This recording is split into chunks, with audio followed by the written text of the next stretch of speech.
Bisa. Hey, assalamualaikum warahmatullahi wabarakatuh teman-teman. Welcome back to my channel.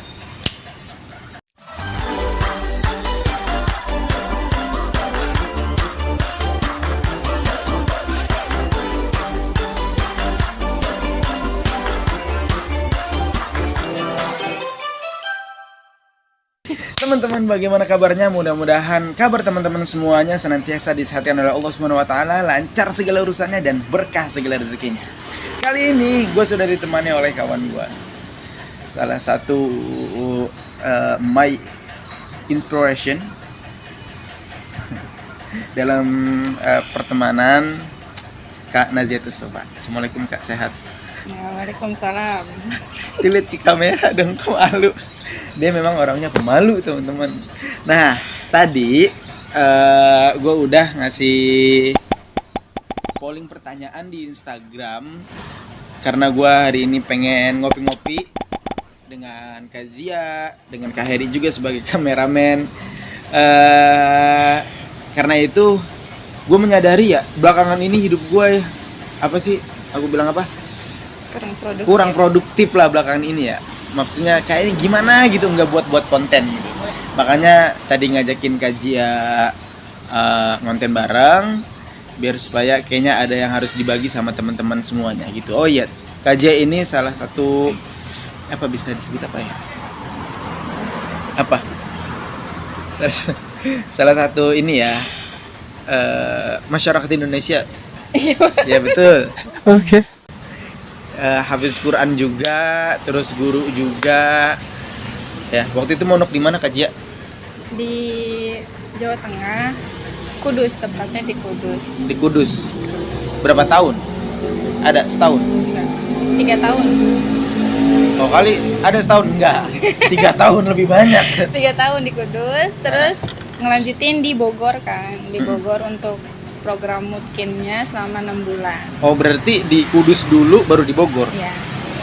Soalnya teman-teman gue pribadi ada yang di Bogor dulu, begitu baru melanjutin ke sana ke Jawa. Tuh, bener kan Jawa Tengah ya, Kudus ya? Jawa Tengah. Nah langsung aja deh pertanyaan-pertanyaan. Sebelum pertanyaan-pertanyaan ke Instagram, gue pengen tanya dulu deh. Dari awal menghafal, Zia ini ada apa ya? Udah menghafal gini deh, udah menghafal dari kapan? Apakah emang dari SMP, emang udah punya hafalan, dari keluarga memang yang punya background hafalan tersendiri gitu, atau gimana? Kalau ditanya untuk keluarga backgroundnya penghafal Quran, kayaknya bukan ya, gitu, bukan. Tapi emang dari mungkin dibilang basicnya ya, basic ngapalnya itu dari TK. Oh dari TK. Nah dari TK itu emang udah nguasain juz 30 waktu di TK. Nah dan emang sering ikut lomba-lomba kayak MHQ gitu itu kan. Nah di situ udah sempet juz 30, lanjut di SD. Nah di SD itu vakum sama 6 tahun, gak ngapal Quran sama sekali. Lanjut di SMP. Di SMP di situ karena ada program tahfidnya. Nah di situ udah setelah lulus SMP dapatlah 1 juz 30 juga, karena kan udah lama vakum 6 tahun kan gak ngapal. Di situ ngapalnya juz 30 sama paling suruh-suruh pilihan kan. Karena pun itu tuntutan dari sekolah. Belum dari hati sama sekali karena ngapal kan. Nah setelah itu masuk tuh di aliyah kan. Nah rencana waktu itu kan lulus SMP itu kan mau mondok kan, mondok karena ada problem dan akhirnya masuk ke sekolah aliyah. Aliyah. Nah di situ waktu kelas 11 ada program yang namanya tuh pesantren pekanan. Nah di situ pesantren pekanan. Ya. Baru denger pesantren. Ya, jadi diperuntukkan buat anak-anak yang memang mau menghafal Quran. Jadi di situ satu minggu sekali, Jumat Sabtu Minggu kita nginep di sekolah dan itu fokus untuk ngapal Quran di situ. Oh, jadi seminggu sekali nginep di sekolah buat ngapal Quran. Buat ngapal Quran. Nah, untuk hari Senin sampai hari Jumatnya kan sekolah biasa kan? Nah, sekolah biasa. Nah, nanti Jumat Sabtu Minggu kita nginep di sekolah. Itu khusus untuk ngapal Quran. ngapal Quran. Oh, berarti dari SMA udah dapat berapa juz? Di SMA itu udah dapet 7 juz. Dapat 7 juz. Di SMA dapat 7 juz, itu pun hanya ziyadah, nggak sambil mutkin kan, Ya, karena hanya setoran gitu. Paling kalau waktunya ujian, ya ujian itu pun nggak lancar gitu Ya, kan, karena kan hanya setoran ziyadah. Dari situ langsung berangkat ke Kudus. Belum, itu masih panjang prosesnya. Masih panjang. Nah, di situ karena belum ada tekad buat ngapal Quran. Loh, kenapa? Belum ada tekad aja udah dapat 7 juz. Tapi kok mau? Itu kan apa sih namanya? Pesanan pesantren Pekanan. Pesanan itu pesantren Pekanan itu kan hanya untuk orang-orang yang pengen. Kenapa Anda termasuk kalau misalnya nggak ada kemauan? Ya. Waktu itu kan karena lulusan dari SMP IT, dan di situ posisinya angkatan JIA itu yang punya hafalan itu cuma JIA, cuma terhitung jari lah, cuma 5 orang apa berapa gitu. Nah di situ ada keterpaksaan ngapal tuh, ayo gitu, karena kan awal pesantren Pekanan itu kan dibangun cari santri kan pasti. Nah di situ ada yang namanya beasiswa, diminta untuk jadi santri baru gitu. Awalnya nggak mau gitu kan, nggak mau, berat nih kayaknya ngapal Quran. Situ coba setahun dapat beasiswa, nggak taunya disuruh ikut lagi ke tahun keduanya kan, kelas 12 ikut, ya udahlah gitu kan. Ya udah, itu karena keterpaksaan sih awalnya kan, keterpaksaan udah. Apa yang membuat lu sendiri itu berangkat ke Kudus untuk menghafal Quran? Apa ya? Karena udah terlanjur ngapal gitu. Udah kali ada tekanan atau dorongan dari orang tua kah, atau ada guru-guru sayang nih, atau dari teman-teman? Mungkin kalau dari orang tua terserah anaknya ya. Terserah anak. Jadi nggak terlalu maksa. Ayo kamu ngafal Quran, enggak sih. Enggak, sejauh itu sih enggak. Mungkin dari guru-guru paling kan, karena kamu tuh sayang, kamu udah punya hafalan 7 juz, kenapa nggak dilanjutin? Nah waktu itu kan sempet dapet SNMPTN kan. Nah di situ dilema ya, mau kuliah atau nerus mondok gitu. Itu masuk tuh SNPTN. Masuk SNMPTN kan. Aduh, diambil nggak ya? Pengen ngambil, ngeliat temen-temen kan.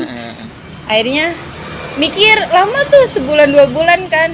Aduh, udah kayaknya nggak ngambil kan. Karena mikirnya waktu itu benar-benar di posisi lu tuh udah kecebur gitu loh. Ibaratnya lu tuh keceburnya tuh nggak di air yang keruh gitu. Betul. Kalau di air yang keruh Anda blepot. Nah di situ kan udahlah, ya udah gitu kan, mantepin niat kan waktu itu. Nah di situ sebelum ke Kudus ke ini dapat beasiswa juga kan, di namanya Rumah Tahfidz. Itu di daerah Cimanggis kalau nggak salah. Itu rekomendasi dari sekolah.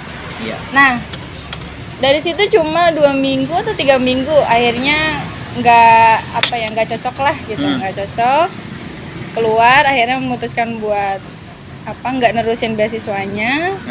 Jeda seminggu orang tua bilang gimana, mau lanjut mondok atau emang nggak belajar sama sekali gitu, tekanannya kan di situ tuh, pilihannya di situ. Mau nerusin mondok atau nggak mau belajar sama sekali. Ya udah, berarti kan intinya kalau nggak belajar sama sekali ya di rumah gitu ngapain? Kan. Sudah dikasih waktu seminggu kan, setelah itu ya udah dapat rekomendasi dari guru tahfidz sebelumnya, udah kamu pergi ke Kudus gitu. Jauh kan, nggak mungkin kayaknya kan. Tapi itu nggak ada historis jauh dari orang tua? Nggak ada sama sekali. Pokoknya ya udahlah, emang ini jalannya gitu kan. Akhirnya izin sama orang tua ngebolehin, ya udah berangkatlah ke Kudus. 3 tahun. Dan itu 3 tahun udah kelar 30. Iya, prosesnya itu kalau di sana lama ya ngafalnya. Itu bahkan 1 tahun itu cuma dapat 10 juz. Iya, itu ngafalnya gimana sih, katakan nih. Gue pengen ngafal nih. Dapat misalnya sehari itu 2 kaca misalnya. Besok pengen ngafal lagi, ngulang 2 kaca itu atau terus? Satu hari itu kalau di sana programnya 1 halaman. Oke. 1 halaman dan Ya. itu awalnya ya awal masuk sana kan pokoknya 1 hari gua harus dapat 1/4 berarti Ya. kan 5 halaman. Mm-mm. Ya berarti terhitung 4 hari itu udah dapat 1 juz kan. Ya.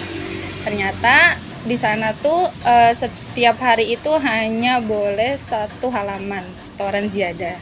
Satu halaman berarti satu kaca. Satu kaca. Nah, itu pun sisanya kita murojaah. Ya udah diulang dari halaman 1 sampai halaman yang kita udah hafal gitu terus. Ya berarti hari ini setor 1 halaman, Mm-mm. besok pengen nyetor lagi ngulang 1 halaman itu enggak? Enggak. Oh langsung aja terus? Langsung. Misal kita udah dapat 2 juz di juz kedua. Berarti kita ziyadahnya juz 2, 1 halaman nanti murojaahnya di juz 1. Oh oke. Nah untuk ngafal ini kan apa ya? Waktunya kadang apa ya? Perlu kalau gue ya waktu dulu pernah mondok walaupun sebentar dan di kelas gue itu apa sih namanya memang ada program hafalan juga khusus kelas gue. Itu kan kayak pengen ngafal siang, aduh nggak masuk nih gitu. Ada waktu-waktu tertentu untuk menghafal. Kalau Zia sendiri punya waktu-waktu tertentu nggak sih buat menghafal Al-Quran itu? Pasti ada ya, pasti ada. Yang paling enak menurut Zia ini kapan? Malamnya itu nggak habis maghrib, nggak habis isya, nggak jam 9, jam 10 nggak, tapi emang bener-bener kayak jam 1, jam 2 gitu. Kadang kita emang bener-bener ngebelain tidur dari jam 9 nih sampai jam 11 biar itu nanti tengah malamnya bangun gitu. Oh pantes, iya teman-teman. Adik gue juga ya, gue kan punya adik nih. Adik gue yang kedua itu Sela, dia kuliah di IIKI apa PT IKI sih namanya? IIKI. Itu kalau malam bangun ngafal.